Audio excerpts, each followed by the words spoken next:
Ben was just a normal boy who liked to search the old junkyard near his town. He was 16 years old and had brown hair that always fell in his eyes. He wore a black backpack that was too big for his thin shoulders. Every weekend, he walked to the junkyard with the same goal: find something he could fix or sell. Sometimes, he found broken radios or rusty bike parts.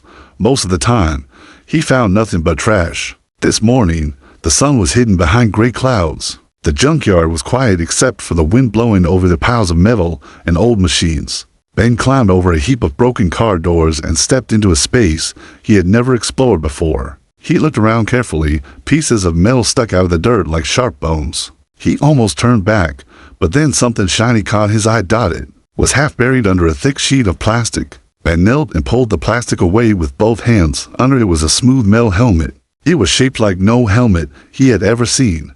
The front had a black visor, and strange symbols were carved along the edges. The metal felt cold, even though the air was warm. Ben's heart started to beat faster. Maybe it was a prop from a movie, or maybe it was an old military helmet. Whatever it was, he knew he had never seen anything like it. He brushed dirt off the visor and lifted the helmet. It felt too light, almost as if it were empty. As he turned it over in his hands, a blue light flickered inside. He froze. The light grew brighter, shining through the black visor. Then a voice spoke from inside the helmet. "Welcome, Commander," the voice said. It was calm and clear, but not human. "You died 412 years ago." Ben felt like the ground had disappeared under him. He almost dropped the helmet, but something in him refused to let go. What is this?" he whispered. The helmet did not answer right away. Instead, it began to hum softly. A small hologram appeared above the visor. Ben's eyes widened as he saw the image of a huge ship floating in space, fire and smoke pouring from its broken sides. "Memory recovery starting," the voice said.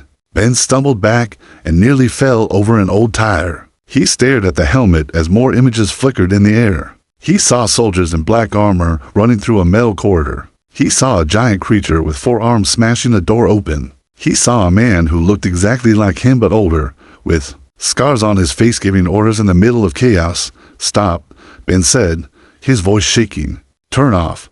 The helmet went silent.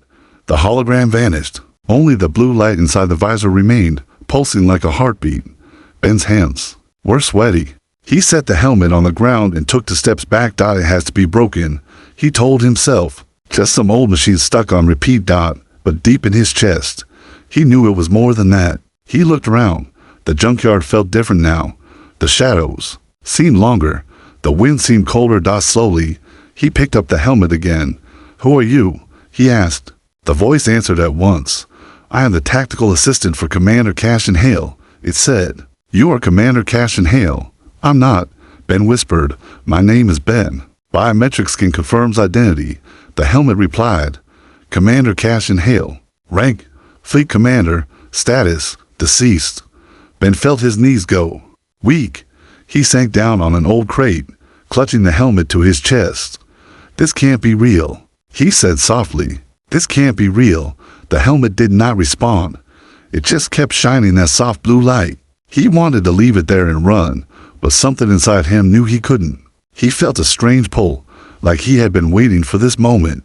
Without knowing it, he stood slowly, feeling the weight of the helmet in his arms. "If this is some kind of joke," he said out loud. "It's not funny." The helmet's voice came again. Quiet but strong. "Retrieval protocol activated," it said. "Mission incomplete. Ship location unknown. Enemies active." Ben's heartbeat pounded in his ears. "What enemies?" he whispered. "The Voss," the helmet said. He had never heard that word before, but just hearing it made his skin prickle. He looked around the junkyard one more time. Everything was the same as before: rusty cars, broken machines, old tires, but he knew nothing would ever feel the same again. He took a deep breath and set the helmet carefully in his backpack. As he walked home, the helmet spoke one last time. "Commander," it said, "your mission begins now." Ben kept walking, but in his mind, he felt a door had just opened and there was no way to close it again. Ben walked home with the helmet hidden deep inside his backpack. His steps felt heavy. Every few seconds, he looked over his shoulder, afraid someone was following him. He kept hearing the helmet's voice in his head. "Commander, Your mission begins now. But he was not a commander. He was just Ben, a boy who picked through junk to earn a little money. When he reached his small house, he slipped inside quietly. His mom was not home. She worked long hours at the factory, so he had a lot of time alone. He went straight to his bedroom and locked the door. He set the backpack on the floor and pulled out the helmet. It looked so normal now, just a smooth metal shell with a dark visor. He set it on the desk and sat in the chair. He stared at it for a long time, hoping it would stay silent. But after a few minutes, the blue light glowed again. "Commander Cash and Hale," the voice said. "Stop calling me that." Ben whispered, "Biometric skin confirms identity." The helmet replied. Ben closed his eyes. He wished he had never gone to the junkyard. He wished he had never touched this thing. "Why are you here?" he asked softly. "Retrieval protocol active," the helmet answered. "Mission incomplete. Starship hidden." "Starship," Ben repeated. "What starship?" "The Valiant," the helmet said. "Flagship of the Human Defense Fleet. Status, damaged. Location, buried." Ben shook his head. "That's not real. There are no starships." Recording playback initiated, the helmet said. Before Ben could protest, a hologram appeared above the helmet. It showed a massive ship with silver wings and huge engines. Bright lights flashed across its hull. The image flickered, then zoomed in on a row of alien creatures with hard black shells and for arms. "Enemy species, Voss," the voice said. Ben's mouth went dry. "Why are you showing me this?" he asked. "Commander, mission parameters require your return to the ship," the helmet replied. "I'm not going," Ben said quickly. "I'm not a soldier. I'm not your commander." Memory fragments detected. The helmet continued, ignoring his fear. "Would you like to access them?" "No," Ben said. But part of him wondered what those memories held. He picked up the helmet, planning to put it in the closet and forget it. But as soon as he touched it, images exploded in his mind. He saw himself older, stronger, standing on the bridge of the ship. Alarm screamed as flames tore across the floor. The alien creatures, the Voss, were everywhere. In the vision, he raised a glowing weapon and shouted orders. Soldiers ran past him. Something hit the side of the ship, and everything turned white. Then the vision ended. Ben gasped and almost dropped the helmet. He backed away until he hit the wall behind him. "What was that?" he demanded. "Memory recovery incomplete," the helmet said calmly. Ben's heart pounded. He felt dizzy. "Stop," he whispered. "Please, I don't want to see anymore." The blue light faded, leaving the helmet dull and silent. Ben slid to the floor, holding his head in his hands. After a long time, he stood up. He picked up the helmet carefully and put it back in his backpack. He could not leave it here where someone might find it. He unlocked his bedroom door and crept into the kitchen. He filled a bottle with water and grabbed some bread. He didn't know what he was doing. He just knew he had to go back to the junkyard. Outside, the sky was dark with clouds. The wind blew hard, carrying dust across the empty street. Ben walked fast. Every sound made him jump. He felt like he was carrying something dangerous. When he reached the junkyard fence, he climbed over it and dropped into the shadows. He moved between piles of old metal until he found the spot where he had first seen the helmet. He set the backpack on the ground and pulled the helmet out. "If you're real," he said softly, "then show me where the ship is." The helmet glowed again, confirming requests. The voice said, "Scanning area." A beam of blue light swept across the junkyard. Ben held his breath. "Starship buried," the helmet said. "Distance, 40 meters north." Ben turned slowly. The light pointed to a mound of sand and broken machines at the far end of the yard. He picked up the helmet and began walking toward it. As he walked, he felt something inside him change. Fear was still there, but something else was growing: curiosity. He reached the mound and set the helmet on top. "What now?" he asked. "Excavation required," the helmet said. "Tools needed." Ben looked around. He saw an old shovel sticking out of a pile of tires. He pulled it free and began to dig. The sand was heavy and his arms ached, but he kept going. He dug until metal began to show under the dirt. He knelt and brushed it clean. A symbol was carved into the surface, a star with wings. Ben touched it, and the helmet spoke again. "Welcome back, Commander," it said softly. "The Valiant awaits." Ben stared at the symbol carved into the metal. It looked old, but it was not damaged. He felt his fingers tingle as he traced the star with wings. The Valiant, he thought, a real starship. He sat back on his heels, breathing hard. All around him, the junkyard was quiet. Only the wind moved, pushing little clouds of dust over the sand. He looked at the helmet lying beside the hole.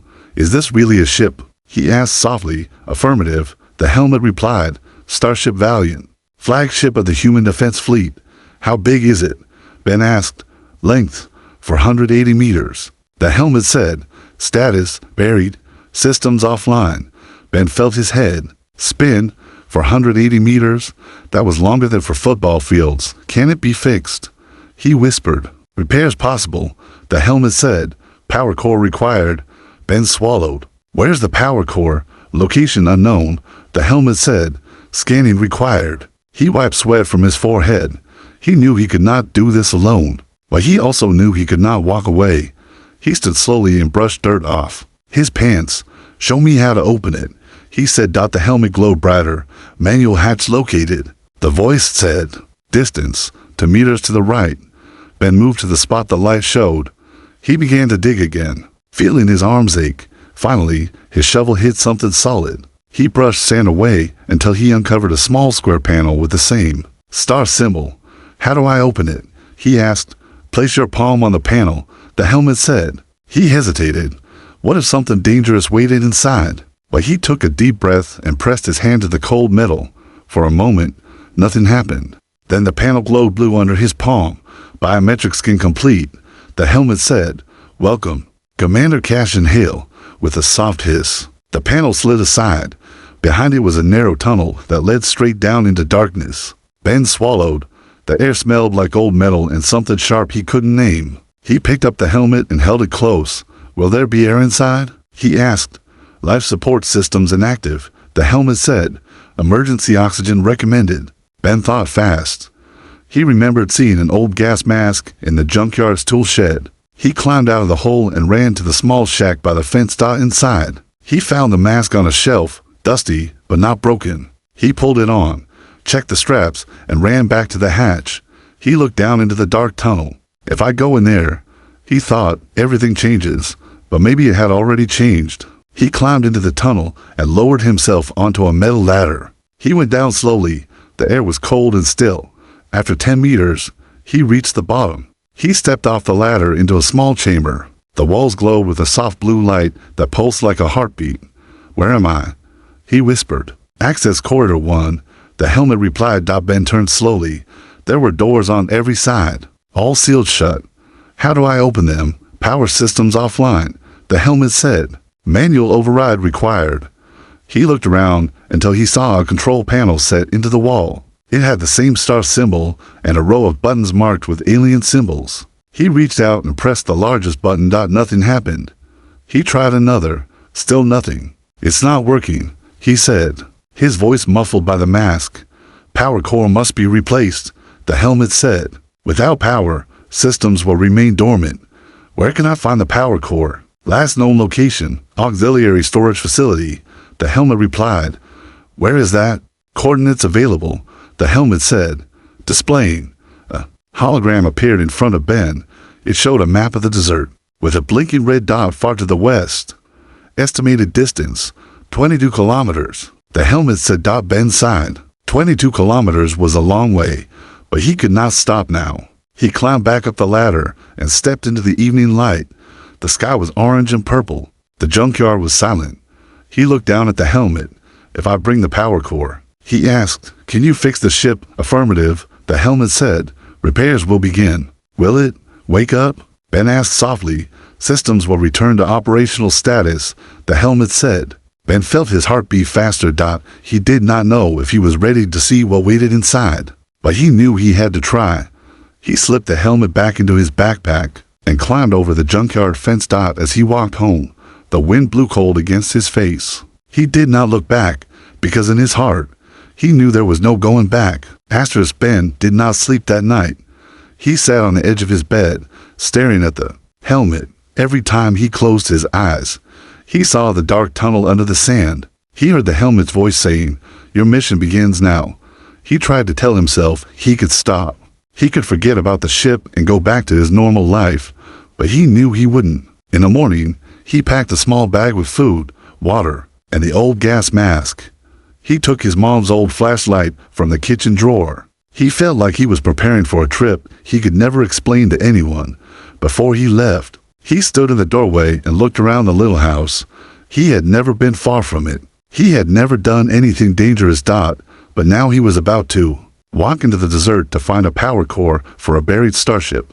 He locked the door behind him. The walk was long and lonely. The helmet guided him with a small map that hovered above its visor. Every few minutes, the soft voice would say, "Continue, west." The desert was empty except for dry grass and old fences that had fallen down long ago. The sun was hot and sweat dripped down his back, but he did not stop. After many hours, he saw something in the distance, a low building made of metal. It looked like it had been abandoned for hundreds of years. "Is that it?" Ben asked. "Affirmative," the helmet said. "Auxiliary storage facility." He walked closer, feeling his heartbeat faster. When he reached the entrance, he saw that the door was sealed with a thick metal plate. "How do I open it?" he whispered. "Manual override panel located on the left," the helmet said. Ben moved to the side and found a small control panel, half buried in the sand. He brushed it clean and pressed the largest button. Nothing happened. He pressed it again. Still nothing. "It's broken," he said. "Alternative entry required," the helmet replied. Ben looked around. At the back of the building, he saw a crack in the wall. It was narrow, but maybe he could fit through. He slipped off his backpack and squeezed sideways into the gap. Sharp metal scraped his arms, but he kept going. Finally, he fell onto a cold floor inside the building. It was dark and smelled like old air. He turned on his flashlight. Rows of metal crates stood in the shadows. Some were broken open, showing strange tools and parts he did not recognize. "Where's the power core?" Ben asked. The helmet glowed brighter. "Searching," it said. A small blue dot appeared on the visor, marking a crate near the far wall. Ben walked carefully between the boxes. Every step echoed loudly. He felt like someone might be listening. He reached the crate and knelt. The lid was stuck, but after a few tries, he forced it open. Inside was a round object wrapped in a clear cover. It looked almost like a glowing heart. "Power core identified," the helmet said. Ben picked it up. It was warm in his hands. "Is it still working?" he asked. "Status, stable," the helmet replied. He let out a shaky breath. Suddenly, a loud noise came from the far side of the building. Metal crashed against the floor. Ben spun around, holding the power core close. "What was that?" he whispered. "Unknown," the helmet said. He turned off his flashlight and crouched behind the crate. His heart was beating so fast he thought he might faint. Slowly, he peeked over the box. In the darkness, something was moving. It was tall and thin, with long arms that scraped the floor. The red lights glowed where its eyes should be. Ben covered his mouth with one hand to keep from crying out. "Enemy scout unit," the helmet said quietly. "Voss recon drone." The word Voss made Ben's skin go cold. He remembered the images. The helmet had shown monsters with black shells and burning eyes. He had thought they were all gone, but this one was real. "How do I stop it?" he whispered. "Stealth recommended," the helmet replied. "Combat not advised." The drone turned its head slowly. The red lights scanned the room. Ben stayed perfectly still. "Please don't see me," he thought. The drone moved past his hiding place. It paused by the broken door, then continued down another aisle. When it was gone, Ben stood up slowly. He knew he had to leave before it came back. He slipped the power core into his backpack and crept toward the crack in the wall. He squeezed through, scraping his arms again. When he finally stepped into the bright sunlight, he felt like he could breathe for the first time in minutes. He did not look back. He just started walking. The helmet spoke softly. "Mission success," it said. "Return to the Valiant." Ben kept moving, feeling like the whole world had changed again, and deep in his chest, he knew this was only the beginning. Ben did not stop walking until the sun was low in the sky. The desert turned orange and purple as shadows stretched across the ground. He was so tired that every step felt heavy, but he did not dare rest. He kept glancing over his shoulder, afraid the Voss drone would follow, but the road behind him was empty. The helmet spoke in a calm voice that made him feel less alone. "Power core status, stable. Time remaining before energy loss, 72 hours. Ben nodded slowly. "We have to get back fast." He whispered. He climbed over the junkyard fence just as the first stars appeared. His arms and legs were sore, but in his heart he felt a small hope. He had done it. He had found the power core. Now the ship could wake up. Inside his small house, everything looked normal. The old sofa, the cracked lamp, the kitchen table with one wobbly leg. Ben set the backpack on the table and took out the helmet. What happens when we install the power core? He asked. Primary systems will activate. The helmet said. Ship status will update. And then, Ben asked. Mission protocols will resume. The helmet replied. Ben did not know exactly what that meant, but he knew he had to finish what he started. He ate a piece of bread and drank water. Then he packed more food into his bag and put on his jacket. Before he left, he looked around the kitchen one more time. Will I ever come back? He wondered. He closed the door behind him. The night was cold as he walked through the junkyard. He used his flashlight to find the buried hatch. The metal panel was still open from the last time he was here. He slipped the helmet on his head. The blue light glowed gently in front of his eyes. Are you ready? He whispered. Affirmative. The helmet said. He climbed down the ladder, holding the power core close to his chest. When he reached the bottom, the chamber was just as he had left it, quiet and dark.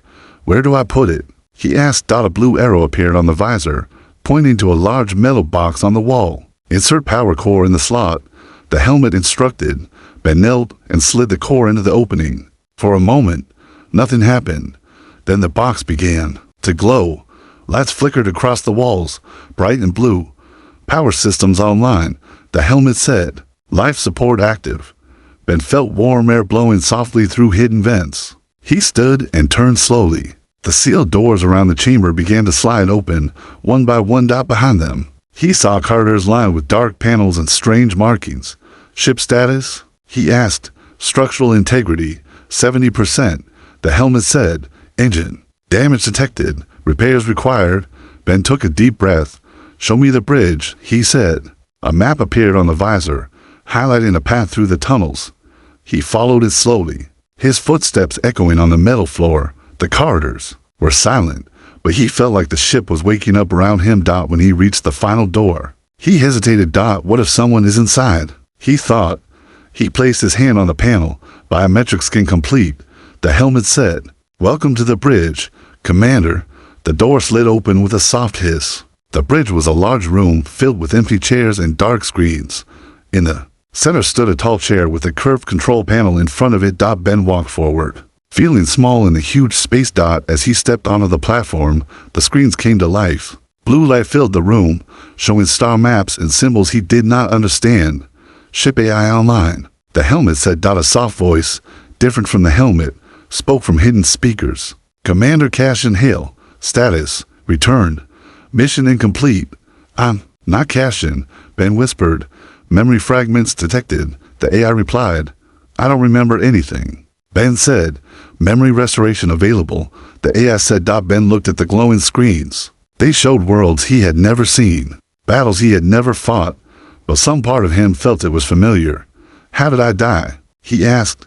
Last recorded event, enemy attack. The AI said. Ship destruction imminent. Evacuation failed. Ben's throat felt tight.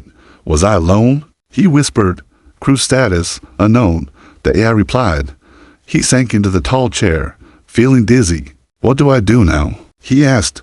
Repairs required. The AI said. Engine restoration priority. Ben nodded slowly. Show me what to fix. He said. A list of tasks appeared on the nearest screen. Some words were simple. Reconnect cables. Restore coolant. Reset. Systems. He could do this. He had to. As he read the list, the helmet spoke again. Commander. VOS signals detected. It said quietly. Ben felt his heart stop. Where? He asked. 1 kilometer north. The helmet said. Scout units approaching. He stood quickly, feeling fear rise in his chest. But he also felt something stronger. He was not going to run. He was going to finish what he started. Ben stood in the middle of the bridge, staring at the glowing screens. His hands were shaking. The helmet's voice kept repeating the same words.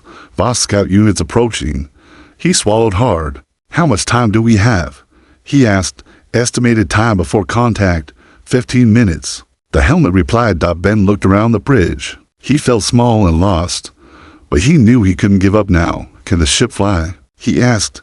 Negative, the AI said calmly. Engine repairs incomplete. He felt fear rising in his chest. What can we do to protect the ship? Defense systems offline. The AI replied. Ben took a shaky breath. He thought of the list of repairs he had seen. Maybe if he worked fast, he could power something up. Show me where to fix the engines, he said. A blue line appeared on the floor, leading to a door on the side of the bridge. He followed it quickly. The corridor beyond was filled with cables and broken panels. Sparks jumped from a torn conduit, lighting up the darkness. The helmet spoke softly in his ear. Engine room located. Caution, high voltage. Ben moved carefully between the hanging wires. He reached a large door with warning symbols painted in red. He pressed the control panel. The door slid open with a loud groan. Inside, the engine room was huge, tall metal. Towers lined the walls, and broken pipes dripped blue liquid onto the floor. A single screen flickered weakly, showing rows of error messages. What do I do first? He asked. Main power conduits must be reconnected, the helmet said. He looked around until he saw a thick cable lying on the ground. Sparks jumped from its torn end. He picked it up carefully, his hands shaking. Warning, electrical shock possible, the helmet said. Ben closed his eyes. Just do it, he told himself. He pressed the cable into the matching socket on the wall. There was a bright flash and a loud pop. Pain shot up his arm. He gasped and fell back, his heart racing. But the screen above the conduit turned green. Power conduit restored, the AI said. Ben forced himself to stand.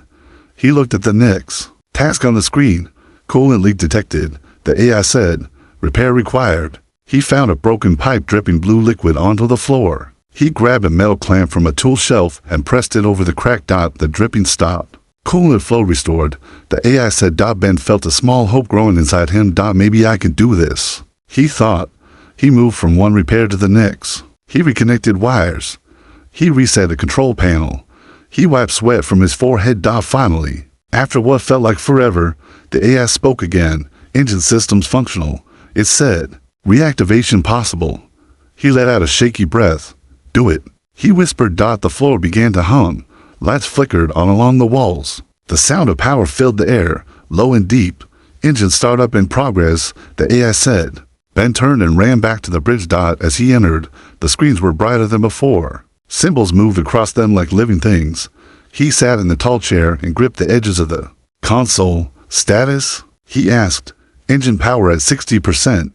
The AI said. The helmet spoke again, louder this time. VOS units within 500 meters. Ben's hands tightened. Can we fly now? Sufficient power available for launch, the AI replied. He swallowed hard.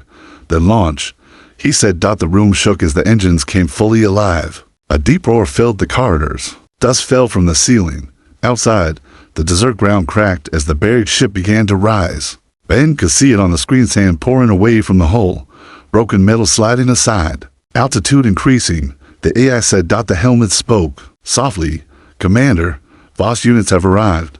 On the screen, Ben saw black shapes running toward the ship. They were tall and thin, their red eyes glowing in the dark. They're trying to stop us, he whispered. Affirmative, the AI said. The ship lifted higher. The junkyard was far below now. The VOS grew smaller and smaller. Ben felt something inside him loosen, a heavy fear that had been there for days. They were getting away. The ship rose above the clouds. The sky turned dark blue, then black. Stars appeared all around the whole. Ben leaned back in the chair, breathing hard. Status? He asked. Orbit achieved, the AI replied. The helmet spoke in a softer voice. Commander, memory recovery can now begin. Ben closed his eyes. Do it, he whispered. A bright light filled his mind. He saw images flash past, battles in space, soldiers running beside him, a woman in black armor calling his name. He heard voices shouting, alarms blaring, and the final words he had spoken before everything went dark. Protect the valiant, no matter what happens. Then the light faded. Ben opened his eyes slowly. His heart was beating fast. He knew who he was now. He was Cash and Hale, and he had come back. Ben sat in the tall chair on the bridge, feeling like he could not breathe. The memory had been so bright, so real, it was as if he had just stepped out of another life. He could still hear the woman's voice in his mind. Cashin, we will not leave you. He whispered her name without thinking. Elara. The helmet spoke softly. Memory recovery complete. Identity confirmed. Commander Cassian Hale. Ben swallowed. I'm not Cassian anymore. He said, I'm Ben. Dual identity recorded. The helmet replied. Mission continuation recommended. He rubbed his eyes. He felt tired in a way he had never known, but he also felt stronger. Like something that had been missing was finally back. He looked at the screen showing the black space around the ship. Small lights blinked in the darkness. Are we safe? He asked. Voss signals no longer detected. The AI said. Orbit. Stable. He let out a slow breath. Good. He whispered. He spent hours on the bridge, studying the controls. The helmet helped him learn which buttons activated which systems. Some screens showed records of old battles. Others displayed star maps he did not understand. He found a recorded log. When he pressed play, a woman's voice filled the air. Commander Hale, the voice said, we have hidden the ship under the sand. If you returned, know that we believe you would find us again. He closed his eyes as he listened. He knew that voice. It was the LARA. He explored the ship one corridor at a time. Some rooms were dark and broken. Others still glowed with soft blue light. In one chamber, he found rows of cryopods, tall glass capsules with frost on the inside. He wiped the glass of the nearest pod. For a moment, he saw nothing. Then he realized there was a person inside. Woman with dark hair and a scar across her cheek. Elara. He whispered. The helmet spoke in a calm voice. Crew status. Suspended animation. Revival possible. Ben's heart began to pound. Can you wake her up? He asked. Affirmative. The helmet said. He pressed his hand at the control panel beside the pod. Do it, he said. The pod began to hum. Lights glowed under the frost. The ice melted slowly, revealing her face. Her eyes stayed closed. For a moment, he thought nothing would happen. Then she took a slow breath. Her eyes opened. She looked confused at first. Then her gaze fixed on him. Commander, she whispered. Her voice weak. Ben swallowed. It's me, he said. But I don't remember everything. She lifted a shaking hand and touched the side of his face. You came back, she said softly. He nodded. We have a lot to fix, he said. Yes, she agreed. Her eyes closed again, but this time, she was only resting. He activated the rest of the cryopods one by one. Men and women slowly woke from their long sleep. Some cried, some just stared in silence. They all looked at him the same way, as if he was their last hope. He felt fear in his chest, but he also felt something warm. He would not let them down. When everyone was awake, they gathered on the bridge. Elara sat beside him. She looked tired, but strong. What happens now? She asked. Ben looked at the screen showing the stars. We finished the mission, he said. We don't even know what year it is, she said quietly. It doesn't matter, he replied. The ship is alive. We are alive. That's enough. She smiled a little. I'm glad you came back, she whispered. Me too, he said. Later, when the crew was resting, Ben stood alone in the observation deck. The stars were so bright. They looked close enough to touch. He pressed the helmet to his chest. Thank you, he whispered. No thanks required, the helmet replied. He smiled. Maybe I'm not just Ben or Cassian, he thought. Maybe I'm both. He closed his eyes. He felt ready. In the silence, the AI spoke one last time. Commander, final question. Do you wish to set a course? He looked at the stars and felt something he had not felt in a long time. Hope. Yes, he said.